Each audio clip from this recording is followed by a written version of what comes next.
হেই WhatsApp everyone, এই যে বসু বলটা দেখতে পাচ্ছেন, এই বসু বলের উপরে আমরা এখন ডাম্বেল পুল ওভার দিব।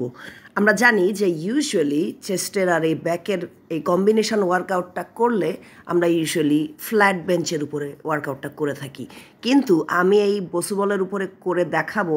এবং আমি এটা পার্সোনালিও এই ব্যায়ামটা করি এইভাবে, বিকজ আপনি যখন এরকম আনইভেন সারফেসের উপরে করবেন, such as a Pilates ball or a Bosu ball, then what you will see is আপনার যে ডাম্বেল পুল ওভার যখন দেবেন তখন আপনার কিন্তু the muscles that are working will be challenged, এক্সারসাইজটা আরেকটু ডিম্যান্ডিং হয়ে যায়, and your muscles will work harder, এবং আপনি কিন্তু আরও বেশি ফিল করবেন, আরও বেশি আপনার এখানে যেহেতু কসরত করার বিষয় আছে, exercise is a bit of a challenge than your usual dumbbell pullovers on flat bench.